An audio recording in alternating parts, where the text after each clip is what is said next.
نہایت ہی واجب الاحترام بزرگوں اور عزیز دینی بھائیوں، اللہ تبارک و تعالیٰ کے بے شمار انعامات اور احسانات ہیں کہ رب کائنات نے ہمیں اور آپ کو ایمان کی دولت سے سرفراز فرمایا، اور مزید کرم یہ فرمایا اللہ نے اپنے محبوب جناب محمد الرسول اللہ صلی اللہ علیہ وسلم کی امت میں پیدا فرمایا۔ تاریخ اسلامی کے ایک عظیم ہستی امام عدل و حریت سیدنا فاروق اعظم رضی اللہ تعالیٰ عنہ کی سیرت اور آپ کی حیات مبارکہ کا تذکرہ پچھلا جمعہ میں کیا تھا۔ یکم محرم الحرام سیدنا فاروق اعظم رضی اللہ تعالیٰ عنہ کی شہادت کا دن حضرت عمر فاروق رضی اللہ تعالیٰ عنہ وہ جلیل القدر صحابی اور اللہ کے رسول صلی اللہ علیہ وسلم کی مراد اور آپ صلی اللہ علیہ وسلم نے اللہ سے مانگ کر کے لیا، اسی لیے امام شریعت سید عطا اللہ شاہ بخاری رحمۃ اللہ علیہ فرمایا کرتے تھے کہ سارے صحابہ حضور کے مرید ہیں، اور عمر کی خصوصیت یہ ہے کہ عمر حضور کے مرید بھی ہیں اور حضور کی مراد بھی ہیں، یعنی اللہ تبارک و تعالیٰ نے اپنے محبوب صلی اللہ علیہ وسلم کی دعا کے نتیجے میں حضرت عمر فاروق رضی اللہ تعالیٰ عنہ کو ایمان عطا فرمایا۔ اور تیسری خصوصیت حضرت عمر فاروق رضی اللہ تعالیٰ عنہ کی یہ ہے کہ وہ رب العالمین کا انتخاب ہے۔ نبی کریم صلی اللہ علیہ وسلم نے دعا فرمائی کہ عمرو بن ہشام اور عمر بن خطاب ان دونوں میں سے کسی ایک کے ذریعے سے اسلام کو تقویت اور اسلام کو عزت عطا فرما۔ اللہ کے رسول صلی اللہ علیہ وسلم نے اپنی دعا میں دو نام اللہ کی حضور پیش کیے۔ اللہ تبارک و تعالی نے حضرت عمر بن خطاب رضی اللہ تعالیٰ عنہ کے نام کا انتخاب فرمایا اور ان کو ایمان کی دولت عطا فرمائی اور اسلام کی تقویت کا ذریعہ بنایا۔ نبی کریم صلی اللہ علیہ وسلم کے بعد تمام انبیاء علیہم السلام کی نفوس قدسیہ کے بعد، اس لیے کہ اس زمین پر جتنے بھی انسان پیدا ہوئے یا ہوں گے ان تمام میں سب سے اعلیٰ نفوس جو ہیں، جو سب سے اعلیٰ درجے پر فائز ہیں، وہ حضرات انبیاء کرام علیہم السلام کے نفوس قدسیہ ہیں۔ سب سے بہترین انسان اس دھرتی پر اللہ کے انبیاء علیہم السلام ہیں۔ انبیاء کے بعد ساری انسانیت میں اگر کسی کا مقام اور مرتبہ ہے، انبیاء کے بعد تمام انسانیت میں سب سے اعلیٰ مقام پر جو شخصیت فائز ہے وہ حضرت ابو بکر صدیق رضی اللہ تعالیٰ عنہ کی شخصیت ہے، اور دوسرے نمبر پر حضرت فاروق اعظم رضی اللہ تعالیٰ عنہ کی شخصیت ہے۔ نبی کریم صلی اللہ علیہ وسلم نے مختلف مقامات پر حضرت عمر فاروق رضی اللہ تعالی عنہ کے فضائل کو بیان فرمایا۔ حضرت عمر فاروق رضی اللہ تعالی عنہ کی بہادری و شجاعت اور آپ کی جواں مردی اور آپ کی ہمت اور اسلام پر آپ کا ڈٹ جانا اور اسلام کے لیے جو خدمات ہیں، ایسے ایسے واقعات حضرت عمر فاروق رضی اللہ تعالیٰ عنہ کے ملتے ہیں کہ انسان گوارا نہیں کر سکتا، سوچ بھی نہیں سکتا کہ واقعہ سچائی پر مبنی ہے کہ نہیں۔ اتنے بڑے انسان ہونے کے بعد کس طریقے سے انہوں نے سادگی سے زندگی گزاری۔ نبی کریم صلی اللہ علیہ وسلم کی زبانی بشارت جنت کی مل چکی، شہادت کا مقام کی بشارت بھی اللہ کے رسول صلی اللہ علیہ وسلم نے آپ کو سنائی۔ ایک موقع پر ایک پہاڑ پر اللہ کے رسول صلی اللہ علیہ وسلم تشریف فرما ہے، ساتھ میں حضرت ابوبکر صدیق، حضرت عمر فاروق، حضرت عثمان غنی رضی اللہ تعالیٰ عنہ احد پہاڑ کے اوپر کھڑے ہیں، پہاڑ ہلنے لگا۔ نبی کریم صلی اللہ علیہ وسلم نے پہاڑ پر پاؤں مارا اور فرمایا کہ ٹھہر جا، تجھ پر اس وقت ایک نبی، ایک صدیق اور 2 شہید ہیں۔ شہادت کی بشارت نبی کریم صلی اللہ علیہ وسلم نے اپنی زبان سے حضرت عمر فاروق کو دی، جنت کی خوشخبری سنائی گئی، قرآن کریم میں ان کے فضائل کو بیان کیا گیا۔ کہنے کا اور سننے کا مقصد یہ ہے کہ سیرت حضرت عمر فاروق رضی اللہ تعالیٰ عنہ، اسی طریقے سے دیگر صحابہ کرام کی زندگیاں اور ان کی شہادتوں کے واقعات سننے اور سنانے کے پیچھے مقصد کیا ہوتا ہے، نیت ہماری یہ ہونی چاہیے ان نفوس قدسیہ اور ان بابرکت ہستیوں کے تذکرے سے ہماری زندگی میں تبدیلی آ جائے، ان کی زندگی کے مختلف گوشے اور ان کی زندگی کے مختلف وہ سنہرے باب اور وہ سنہرے واقعات سن کر کے ہماری زندگی بدلنے کا کام کر جاویں، تو یہ ہمارا سننا اور سنانا یقیناً کامیاب ہے، ورنہ صرف زبان اور کانوں کے چسکے کے لیے سن لینا یہ کسی مومن کی شان نہیں ہو سکتی ہے۔ اس لیے کہ نہ قرآن قصے کہانیوں کی کتاب ہے، نہ صحابہ کرام کے واقعات برائے قصے کہانیوں کے بیان کیے جاتے ہیں۔ ان کی زندگیوں سے ہمیں سبق لینا چاہیے کہ اتنی بڑی نفوس قدسیہ اور اتنے اعلی مقام پر فائز ہونے کے باوجود وہ لوگ کس طریقے سے زندگی گزار کے چلے گئے اور ایسی حالت میں انہوں نے اسلام کی کیسی خدمات انجام دی ہے۔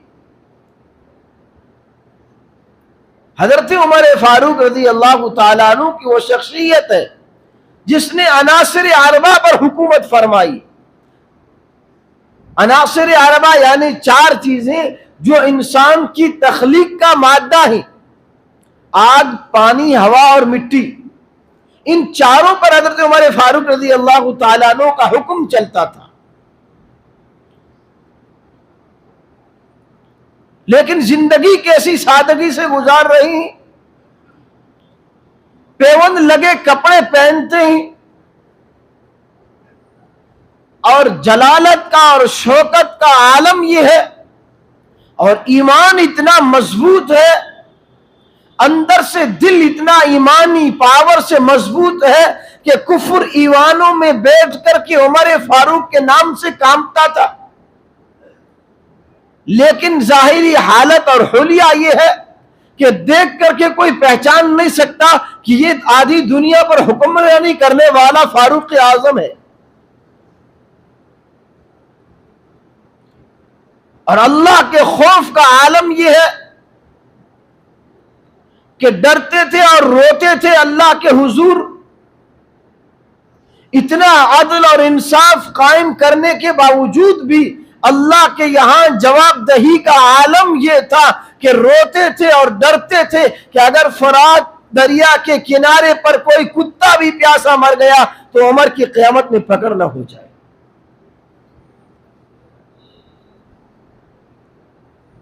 اپنے ایمان کی فکر اتنی ہے، حالانکہ نبی کریم صلی اللہ علیہ وسلم نے بشارت دی آپ کو جنتی ہونے کی، عشرہ مبشرہ میں آپ کا نام ہے، اللہ کے رسول نے نام لے کر کے عمر فی الجنہ، حضرت عمر جنت میں جائیں گے، اور خود دعا یہ فرماتے تھے، شہادت کی خوشخبری نبی کریم صلی اللہ علیہ وسلم کی زبانی سننے کے بعد بھی اللہ کے حضور دعا کرتے تھے اللہ کے راستے میں شہادت کی، اللہم ارزقنی شہادتاً فی سبیلک ووفاتاً فی بلد حبیبک. عجیب دعا تھی عمر رضی اللہ تعالیٰ عنہ کی. اللہ کے برگزیدہ بندے جب دعا کرتے ہیں تو اللہ ان کی دعاؤں کو قبول کیسے کرتا ہے، یہ حضرت عمر رضی اللہ تعالیٰ عنہ کی دعا سے اندازہ لگائی. ایک طرف دعا یہ کر رہے ہیں اللہ مجھے شہادت کی موت عطا فرما. شہادت کہاں ملے گی؟ اللہ کے راستے میں جہاد کے لیے نکلنا پڑے گا، کسی محاذ پر جانا پڑے گا، کفار و مشرکین سے جنگ کرنی پڑے گی، تب جا کر کے کہیں شہادت مقدر ہوتی ہے. حضرت عمر فاروق رضی اللہ تعالیٰ عنہ وقت کا بادشاہ ہے، امیر المؤمنین اور خلیفۃ المسلمین ہے. آپ کا کام قافلوں کو روانہ کرنا اور جنگی محاذ پر صحابہ کرام کو بھیجنا.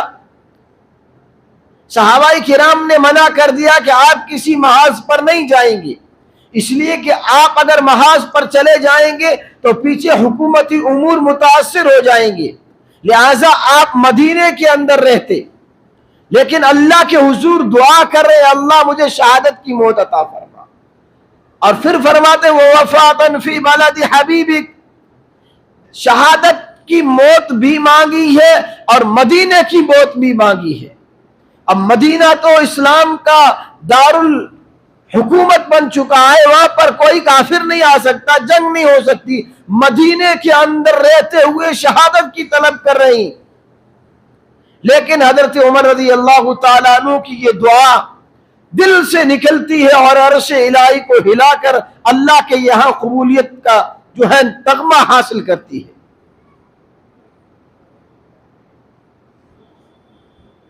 حضرت عمر فاروق رضی اللہ تعالیٰ عنہ مدینہ المنورہ میں تشریف فرما ہیں. حضرت مغیرہ ابن شعبہ رضی اللہ تعالیٰ عنہ کے غلام تھے جو مجوسی تھے، جن کا نام ابو لولو فیروز مجوسی تھا، جس کو مدینے میں چند دنوں کے لیے رکھا گیا اس لیے کہ وہ ہنرمند آدمی تھا اور کام اچھے جانتا تھا. کچھ کام کے لیے ان کو مدینے میں چند دنوں کے لیے بلایا گیا، لیکن اس کا ارادہ کچھ اور تھا.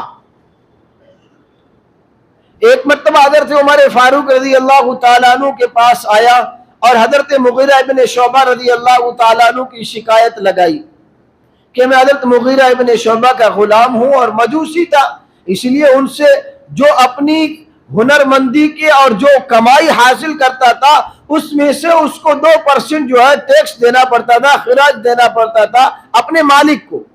تو اس نے کہا کہ میرا مالک مجھ سے خراج زیادہ وصول کرتا ہے. شکایت لگائی حضرت عمر کے پاس. حضرت عمر رضی اللہ تعالیٰ عنہ نے حوال معلوم کیے، کیا کام کرتے ہو، اس کی ہنرمندی کا پتہ لگایا. اس کے بعد کہا کہ اس ہنرمندی کے ساتھ تو یہ ٹیکس زیادہ نہیں ہے. وہ مجوسی غصے میں آ کر کے چلا گیا. ایک مرتبہ حضرت عمر فاروق رضی اللہ تعالیٰ عنہ نے اسے بلایا اور اس سے کہا کہ آپ چکی بنایا کرتے ہیں تو مجھے بھی ایک چکی کی ضرورت ہے، مجھے بنا کر کے دے. تو اس وقت اس نے اپنے لہجے میں دھمکی دیتے ہوئے یہ کہا حضرت عمر رضی اللہ تعالیٰ عنہ کو کہ ہاں میں ایک ایسی چکی بناؤں گا کہ جس کا مشرق اور مغرب میں چرچا ہو جائے گا. صحابہ کرام کی مجلس بھی لگی ہوئی تھی، حضرت عمر رضی اللہ تعالیٰ عنہ بھی تشریف فرما تھے. اس نے جب یہ الفاظ کہے حضرت عمر رضی اللہ تعالیٰ عنہ نے بھانپ لیا اور اپنے پاس بیٹھے ہوئے صحابہ سے کہا کہ مجھے دھمکی دے رہا ہے. لیکن دھمکی ملنے کے بعد بھی اور دھمکی کا احساس ہونے کے باوجود بھی اس کو گرفتار نہیں کر رہے ہیں، اس لیے کہ فرد جرم ابھی تک عائد نہیں ہوا ہے. جب تک اس نے گناہ ہی نہیں کیا تو اس کو کیوں جو ہے گرفتار کیا جائے گا اور سزا دی جائے گی؟ اس لیے کہ جرم ثابت ہونے کے بعد اسلام کا قانون سزا دینے کا ہے، پہلے کا نہیں ہے. حضرت عمر رضی اللہ تعالیٰ عنہ نے اس کو چھوڑ دیا. بالآخر ایک وقت آیا کہ اس مجوسی نے اور ملعون نے حضرت عمر فاروق رضی اللہ تعالیٰ عنہ کے قتل کا ارادہ کر لیا۔ ایک دن صبح کی نماز فجر پڑھانے کے لیے حضرت عمر فاروق رضی اللہ تعالیٰ عنہ مسجد نبوی میں تشریف لائے، صحابہ کرام کی صفیں درست کرائی۔ وہ مجوسی اور ملعون ابو لولو فیروز نامی آدمی زہر میں بجھا ہوا تیر لے کر کے، دو دھاری والا تیر لے کر کے، خنجر لے کر کے وہ مسجد نبوی کے محراب میں چھپ جاتا۔ حضرت عمر فاروق رضی اللہ تعالیٰ عنہ نے صحابہ کرام کی صفیں درست کرائی اور نماز شروع کرائی، امامت میں مصلی رسول پر کھڑے ہیں۔ جب نماز شروع کی اور الحمد شروع کی، اس وقت وہ ملعون نکل کر کے رات کے اندھیرے میں صبح کی نماز ہو رہی تھی، اور اس نے یکے بعد دیگر حضرت عمر فاروق رضی اللہ تعالیٰ عنہ پر وار کیے۔ تقریباً ایک دو وار تو اس نے حضرت عمر فاروق رضی اللہ تعالیٰ عنہ کے پیٹ پر کیے، اور اس طریقے سے 5 سے 7 وار کیے۔ حضرت عمر فاروق رضی اللہ تعالیٰ عنہ نے اپنے پیچھے کھڑے عبد الرحمن بن عوف رضی اللہ تعالیٰ عنہ کا ہاتھ پکڑ کر کے مصلی رسول پر کھڑا کیا، تاکہ پیچھے کھڑے صحابہ کرام کی نماز خراب نہ ہو، اور خود زخموں کی تاب نہ لا کر کے بے ہوش ہو کر کے مصلی پر گر گئے۔ حضرت عبد الرحمن بن عوف رضی اللہ تعالیٰ عنہ نے مختصراً نماز مکمل کی۔ ادھر اس مجوسی ابو لولو فیروز نامی ملعون نے جب حضرت عمر فاروق رضی اللہ تعالیٰ عنہ پر وار کر لیا، اب وہ بھاگنے کی کوشش کر رہا تھا، لیکن صحابہ کرام رضوان اللہ علیہ مجمعین کی نمازوں کا یہ عالم تھا، ان کی صفوں میں اتنی تقویت تھی، اتنی مضبوطی تھی کہ وہ آدمی خنجر لے کر کے بھی صحابہ کرام کی صفوں کو پار نہ کر سکا۔ جدھر سے بھی جاتا تھا صحابہ کرام شیشہ پرائی ہوئی دیوار بن کر کے کھڑے ہو جاتے تھے، اور وہ صحابہ پر وار کرتا تھا، لیکن صحابہ کرام نے نکلنے نہیں دیا، اور اسی کشمکش میں تقریباً 13 صحابہ کرام رضوان اللہ علیہ مجمعین اسی فجر کی نماز میں زخمی ہوئے، جس میں سے 7 اسی وقت شہید ہو گئے۔ لیکن اس ملعون کو صفوں سے نکلنے نہیں دیا۔ بالآخر جب اس نے یہ دیکھا کہ اب میں پکڑا جا رہا ہوں، تو اس نے خودکشی کر لی اور اسی خنجر کو اپنے سینے میں اتار کر کے وہیں جو ہے فی النار ہو گیا۔ ادھر حضرت عمر فاروق رضی اللہ تعالیٰ عنہ زخموں کی تاب نہ لا کر کے بے ہوش ہو گئے۔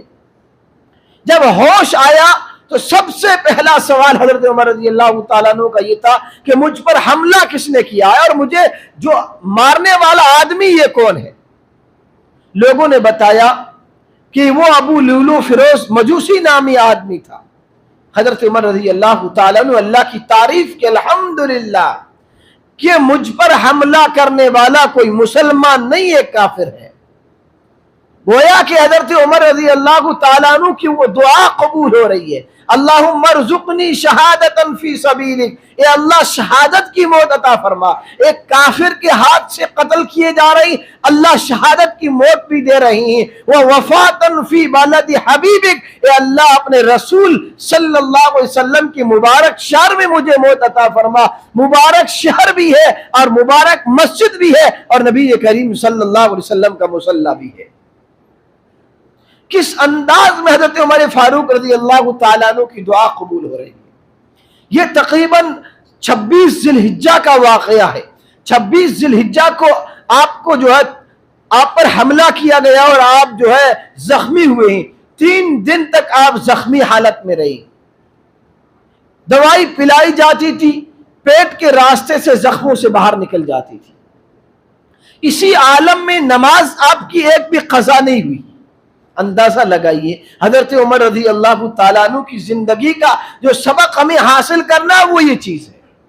زخموں کی تاب نہیں لا رہے، زخموں سے خون رس رہا ہے، دوائی پلاتے زخموں سے راستے سے نکل رہی ہے، لیکن نماز قضا نہیں ہو رہی ہے، اسی حال میں نماز پڑھتے ہیں۔ اور اللہ تبارک و تعالیٰ کے یہاں حاضری کا ڈر اتنا ہے، خوف اتنا ہے اللہ کے یہاں حضور کا کہ نہ معلوم حشر میرا کیسا ہوگا۔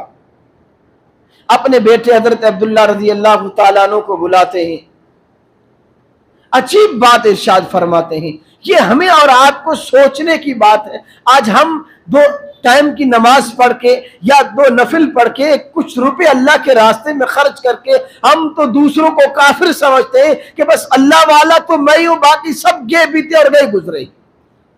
حضرت عمر فاروق رضی اللہ تعالیٰ عنہ جیسا آدمی، صحابہ کرام رضوان اللہ علیہ مجمعین کی امامت کرنے والا، نبی کا سسر بھی ہے اور نبی کا خلیفہ بھی ہے، اسلام کو 12 لاکھ مربع میل پر پھیلانے والی شخصیت، لیکن اپنے ایمان کی فکر کتنی ہے. اپنے بیٹے عبداللہ کو بلایا اور بلا کر کے کہا کہ حضرت حذیفہ رضی اللہ تعالیٰ عنہ کو بلا کے آؤ.